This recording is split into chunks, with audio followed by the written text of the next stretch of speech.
नमस्कार दोस्तों, welcome to current affairs. दोस्तों, पीएम नरेंद्र मोदी ने 17 सितंबर को अनाउंस किया national logistic policy in new Delhi. Modi ji ने इस न्यू पॉलिसी का अनाउंस करते हुए कहा कि ये एक बहुत इंपॉर्टेंट स्टेप है towards the making of a developed India और ये पॉलिसी हर सेक्टर के लिए न्यू एनर्जी के साथ आई है। यहाँ पर भारत ने किया क्या है, किस तरह से नेशनल लॉजिस्टिक पॉलिसी इंडिया को चाइना और यूएसए से कम्पीट करने में मदद करेगी। नाउ पहले आपको लॉजिस्टिक क्या है ये बताती हूँ। आपने संजू के बारे में सुना होगा, ये पहले चाइना में जनरल थे। संजू ने कई सालों पहले कहा था कि the line between disorder and order lies in logistics, मतलब कि सब कुछ केओस में है, कंट्रोल में कुछ नहीं है। ऑर्डर मतलब कि सब कुछ सीक्वेंस है, सब कुछ कंट्रोल तरीके से आगे बढ़ रहा है। अगर आपका कोई बिजनेस है या कोई व्यवसाय है तो आप चाहोगे कि सब कुछ ऑर्डर से बने, सारे प्रोसेस पर आपका कंट्रोल हो, और ये कंट्रोल पाने के लिए लॉजिस्टिक्स बहुत इंपॉर्टेंट है। लॉजिस्टिक्स ये प्रोसेस होता है कि अपने साधनों को, ये साधन कुछ भी हो सकते हैं, कपड़े, फ्रूट्स, खाने पीने से लेकर डीजल, पेट्रोल, फैक्ट्री में इस्तेमाल होने वाला रॉ मटेरियल, मेटल, इलेक्ट्रॉनिक्स, ये सभी तरह की चीजें अपने पास स्टोर करना, एक जगह से दूसरी जगह पहुंचाना, फिर जो उसका रिसीवर है, जो फाइनल डेस्टिनेशन है प्रोडक्ट्स की, वहां पर उस प्रोडक्ट्स को सेफली डिलीवर करना, ये लॉजिस्टिक्स के अंदर आता है। और ये लॉजिस्टिक्स वर्ड है, ये आपने मिलिट्री कंटेस्ट में भी काफी बार सुना होगा। इंडिया चाइना के बीच में जो टेंशन पीक पर थी, तब काफी बार कहा जाता था कि इंडिया चाइना दोनों अपने लॉजिस्टिक्स बेहतर कर रहे हैं ताकि विंटर में उनके सोल्जर्स को सपोर्ट मिल सके। तो लॉजिस्टिक्स प्रॉपरली काम करेंगे तो सोल्जर्स को गर्म खाना, इक्विपमेंट्स, कपड़े, जिस तरह की जरूरत होगी वो प्रोवाइड कर पाओगे। तो किसी भी कंट्री के लिए मिलिट्री, बिजनेस, हर जगह लॉजिस्टिक्स बहुत इंपॉर्टेंट है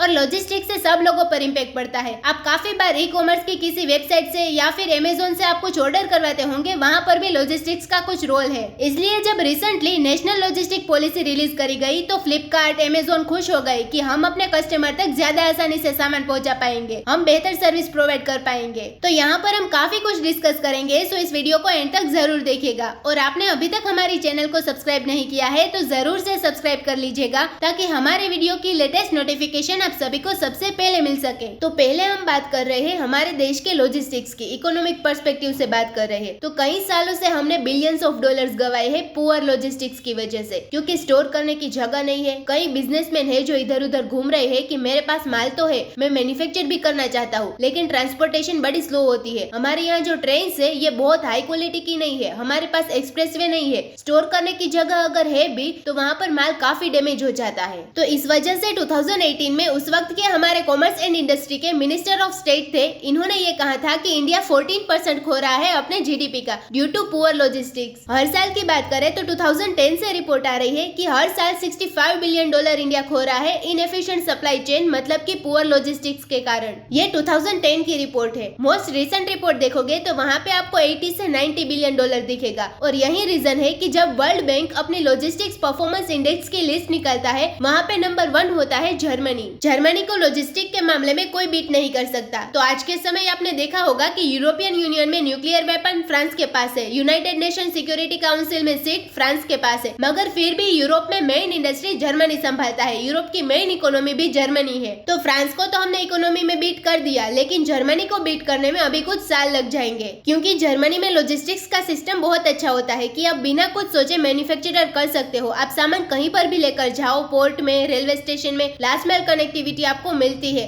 फिर कहीं पर भी एक्सपोर्ट कर सकते हो। तो जर्मनी की रैंक नंबर 1 है, इंडिया की रैंक है 44। तो यहाँ पर ऐसा रीजन नहीं है कि हमारे यहाँ रोड्स जर्मनी के लेवल का नहीं है, हमारा रेलवे सिस्टम जर्मनी के लेवल का नहीं है, और भी चीजें यहाँ पर होती है। Logistics competence, tracking, tracing, online system बहुत अच्छा है। कोई बिजनेसमैन है, उसका पूरा माल इंडिया में घूम रहा है, उन्होंने रॉ मटेरियल मंगाई है पंजाब से, फिर फिनिश प्रोडक्ट जाएंगे बंगाल में, बंगाल से एक्सपोर्ट होगा, ये सब वो ट्रैक कैसे कर पाएंगे? ये सारी इन्फॉर्मेशन रियल टाइम में प्रॉपरली मिल पाएगी? इस मामले में भी हम जर्मनी से काफी पीछे है। अगर चाइना की रैंक देखो तो इसकी रैंक भी 26 है। इस इंडेक्स में यूके की रैंक 9 है, यूएसए की 40th। और इंडिया ने अभी के लिए इन दोनों देशों पर फोकस किया है कि चाइना और यूएसए की तरह हम भी अपना लॉजिस्टिक सिस्टम इंप्रूव करेंगे। जर्मनी को बीट करने में तो हो सकता है कि काफी सालों लग जाए, लेकिन प्राइमरीली अभी इंडिया का टारगेट है कि चाइना यूएस के आसपास हम आएंगे। तो इसके लिए हमें हमारे देश में जो लॉजिस्टिक कॉस्ट है जीडीपी के हिसाब से ये 14 to 16% के आसपास पड़ती है। नितिन गडकरी साहब ने कहा है कि अभी करंट कॉस्ट 14 to 16% है, ये कॉस्ट हमें कम करके 10% के आसपास लाना है। अब यहाँ पर ये इतना इम्पोर्टेंट क्यों है? आप अगर कोई बाहर की मोबाइल मैन्युफैक्चरिंग कंपनी है, उनको आप कहते हो कि इंडिया में आके मैन्युफैक्चरिंग करो, और वो कंपनी इंडिया में लॉजिस्टिक्स लो होने के कारण मना कर रही है, क्योंकि लॉजिस्टिक्स लो है इसलिए वो कंपनी को अपनी तरफ से एक्स्ट्रा पैसा खर्च करना पड़ेगा। जहाँ चाइना में $10 बिलियन डिवाइसेस बना लेगी वो कंपनी, और हमारे यहाँ 11 से $12 बिलियन या उससे भी ज्यादा खर्च करना पड़ेगा। तो इसलिए कंपनी नहीं चाहेगी कि वो इंडिया में आके मैन्युफैक्चरिंग करे, इसलिए हमें सब्सिडियां देनी पड़ती है, बहुत सारे इंसेंटिव्स देने पड़ते हैं, जैसे कि फ्री टैक्स, फ्री लैंड, ये सब करना पड़ेगा, क्योंकि तभी चाइना से मैन्युफैक्चरिंग के मामले में हम कम्पीट कर पाएंगे। क्योंकि चाइना 10% पर है, यूएस 8% पर है, यूरोप 6 से 8% पर है, तो परसेंटेज जितनी कम होगी उतना बेहतर है। नेशनल लॉजिस्टिक्स पॉलिसी में हमारा टारगेट यही है कि आने वाले कुछ सालों में ओवरऑल जो लॉजिस्टिक कॉस्ट है ये as a proportion of GDP 10% पे लाना है। अब हम यहाँ पे डिस्कस करेंगे कि ये पॉलिसी क्यों बनाई गई है। यहाँ पर आपने देखा कि ये कंट्रीज की करंट सिचुएशन है। यहाँ पर ये एज्यूम मत करना कि ये कंट्री जहाँ पर है वहीं रहेंगे, आगे नहीं जाएंगे। ये सब कंट्रीज भी आगे जाने की कोशिश कर रहे हैं। चाइना ने रिसेंटली एक मेगा सरकारी कंपनी बना दी जिसमें बहुत सारी इनकी लॉजिस्टिक्स कंपनी है, रेलवे की या फिर रोड सर्विसेज, सबको जोड़ दिया। वर्ल्ड न्यूज बनी थी कि चाइना ने एक मैसिव सरकारी लॉजिस्टिक्स ग्रुप बना दिया है जिससे इनके देश में लॉजिस्टिक्स और ज्यादा तेज होगा। तो जैसे हम चाइना के 10% देख रहे हैं, वैसे चाइना भी यूएस और यूरोप के 8% को देख रहा है। तो जब ग्लोबली इतने ज्यादा कंपटीशन हो रहा है तो नेशनल लॉजिस्टिक्स पॉलिसी बनाने में कितना टाइम लगा होगा। और पीएम मोदी ने भी कहा कि हमको 8 साल लग गए।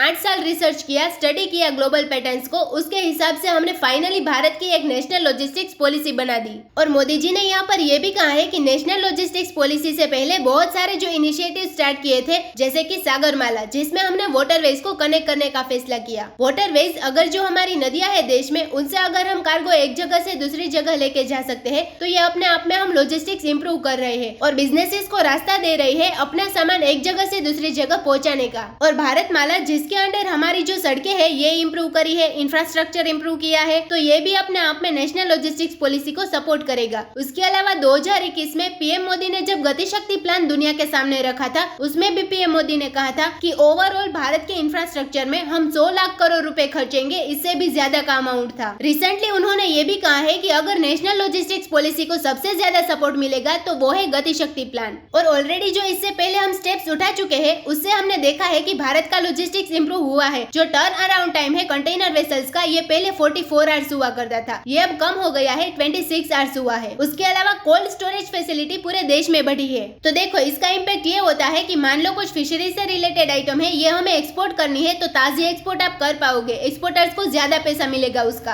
आपको फ्रूट्स, फ्लावर्स एक्सपोर्ट करने हैं तो उसमें भी सेलर्स को ज्यादा बेनिफिट मिलेगा। इस सब के अलावा भारत ने नेशनल लेवल पर अवार्ड्स भी घोषित कर दिए हैं उन कंपनीज, उन स्टेट्स के लिए जो लॉजिस्टिक्स में बहुत अच्छा परफॉर्म कर रहे हैं। यहाँ पर मैं बात कर रही हूँ लीड्स, यानी कि logistics is across different states की। इसके पहली बार अवार्ड दिए गए थे India first logistics excellence award. इसमें साल 2021 में जिन कंपनीज, जिन स्टेट्स ने बहुत अच्छा परफॉर्म किया उनको अवार्ड दिया गया। यहाँ पर आप देख पाओगे इंडिया में वेरियस कंपनीज है जो अलग अलग तरीके से इंडिया में लॉजिस्टिक्स सिस्टम में बहुत अच्छा परफॉर्मेंस दे रही है, इनको यहाँ पर सम्मानित किया गया। उसके अलावा logistics is across different states के लिए गुजरात को भी स्पेशल अवार्ड दिया गया। इन द फ्यूचर भारत के लॉजिस्टिक्स को और इम्प्रूव करने के लिए हमने नेशनल लॉजिस्टिक्स पॉलिसी के अंडर 4 इंपॉर्टेंट स्टेप उठाए हैं। पहला है IDs, integration of digital system. तो इंडिया का इंटीग्रेशन ऑफ डिजिटल सिस्टम है, इसमें road, transport, railway, custom, aviation, foreign trade, commerce, industries, ये सारे जो डिपार्टमेंट्स है इनके सिस्टम को अब इंटीग्रेट कर देंगे। इससे सरकार को ओवरऑल लॉजिस्टिक्स संभालने में काफी मदद मिलेगी। इसके अलावा हम यूएलआईपी बनाएंगे, यूनिफाइड लॉजिस्टिक्स इंटरफेस प्लेटफॉर्म। यह अभी बना नहीं है, बनाया जाएगा। ये एक ग्रांड प्लेटफॉर्म होगा जिसके अंडर आपको चेक करना है कि आपका कंसाइनमेंट कहाँ पे है, फ्रेट कहाँ से कहाँ जा रहा है, कौन सी ट्रेन अवेलेबल है, कौन सी ट्रेन कितनी कैपेसिटी में काम कर रही है, ये सारी इन्फॉर्मेशन यहाँ पर अवेलेबल होगी। प्राइवेट कंपनीज, स्टेक होल्डर्स को यहाँ पर प्रॉपर इन्फॉर्मेशन मिलेगी। तो इस प्लेटफॉर्म के लॉन्च होने के बाद इंडिया इन्फॉर्मेशन के मामले में यूएस, चाइना के सामने खड़ा हो जाएगा। फिर तीसरा है ईज ऑफ लॉजिस्टिक्स, ईएलओजी। ये एक अलग से प्लेटफॉर्म लॉन्च किया गया है, वेबसाइट है, वहाँ पर आपको एक्सपोर्ट करना है तो कैसे किया जाएगा, गाइडलाइंस क्या होती है, पूरा प्रोसेस कैसे काम करेगा, किसकी परमिशन चाहिए, ये सारा प्रोसेस इजी करने के लिए ये प्लेटफॉर्म लॉन्च किया गया है। इससे रूल्स और ईज है लॉजिस्टिक्स की ये इजी कर दिए जाएंगे।